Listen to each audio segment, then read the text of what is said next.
ರಂಜಾನ್ ಹಾಗೂ ಶ್ರೀ ರೇಣುಕಾ ಯಲ್ಲಮ್ಮ ದೇವಿಯ ಕರಗ ಮಹೋತ್ಸವದ ಅಂಗವಾಗಿ ನಗರದ ಪೊಲೀಸ್ ಠಾಣೆಯಲ್ಲಿ ಬುಧವಾರ ನಡೆದ ಶಾಂತಿ ಸಭೆಯಲ್ಲಿ ಸರ್ಕಲ್ ಇನ್ಸ್ಪೆಕ್ಟರ್ ಎಂ ಶ್ರೀನಿವಾಸ್ ಮಾತನಾಡಿದರು. ಹಿಂದೂಗಳಿಗೆ ಶ್ರೀ ರೇಣುಕಾ ಯಲ್ಲಮ್ಮ ದೇವಿಯ ಕರಗ ಮಹೋತ್ಸವ ಹಾಗೂ ಮುಸ್ಲಿಂ ಸಮುದಾಯದವರಿಗೆ ರಂಜಾನ್ ಪವಿತ್ರ ಹಬ್ಬಗಳಾಗಿವೆ. ಎರಡೂ ಹಬ್ಬಗಳನ್ನು ಸಂಭ್ರಮದಿಂದ ಆಚರಿಸಲಾಗುತ್ತದೆ.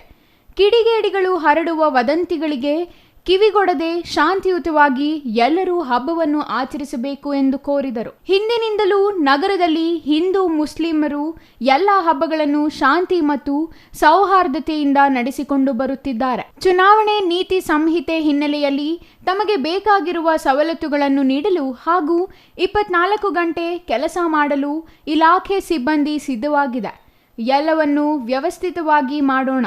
ಈ ಯಲ್ಲಮ್ಮ ದೇವಿಯ ಕರಗ ಮಹೋತ್ಸವವನ್ನು ಎಂದಿನಂತೆ ಸಂಪ್ರದಾಯಬದ್ಧವಾಗಿ ಆಚರಿಸಿ, ಆದರೆ ಚುನಾವಣೆಯ ನೀತಿ ಸಂಹಿತೆಯನ್ನು ಉಲ್ಲಂಘನೆ ಮಾಡದಂತೆ ಕರಗ ಮಹೋತ್ಸವದ ಮುಖ್ಯಸ್ಥರಿಗೆ ಎಚ್ಚರಿಕೆ ವಹಿಸುವಂತೆ ಸೂಚಿಸಿದರು. ರೇಣುಕಾ ಯಲ್ಲಮ್ಮ ದೇವಿ ಕರಗ ಉತ್ಸವ ಇರೋದ್ರಿಂದ ಪೀಸ್ ಕಮಿಟಿ ಮೀಟಿಂಗ್ನ ತಾಲೂಕು ಶಿಲ್ಘಟ್ಟ ನಗರ ಎಲ್ಲ ನಾಗರಿಕ ಬಂಧುಗಳು ಮತ್ತು ಕೌನ್ಸಿಲರ್ಗಳೆಲ್ಲ ಕರೆದಿದ್ವಿ. ಎಲ್ಲ ಸಮುದಾಯದವ್ರನ್ನ ಎಲ್ಲರೂ ಶಾಂತಿಯುತ ಈ ಒಂದು ಹಬ್ಬವನ್ನು ಮತ್ತು ಕರಗವನ್ನು ಎರಡೂ ಆಚರಣೆ ಮಾಡಬೇಕು ಅಂತೇಳಿ ಸಭೆಯಲ್ಲೆಲ್ಲ ಅವ್ರಿಗೆ ನಾವು ಮನವರಿಕೆ ಮಾಡಿ ಅವರು ಕೂಡ ಸಲಹೆ ಸೂಚನೆಗಳು ಕೊಟ್ಟಿದ್ದಾರೆ. ಶಾಂತಿಯಿಂದ ನಡ್ಕೊಂಡು ಹೋಗ್ತೀವಿ ಅಂತೇಳಿ ಎಲ್ಲರೂ ನಮಗೆ ಭರವಸೆ ಕೊಟ್ಟಿದ್ದಾರೆ. ಹಾಗೆ ನಮ್ಮ ಪೊಲೀಸರಿಗೂ ಸಹಕಾರ ಕೊಡ್ತಾರೆ.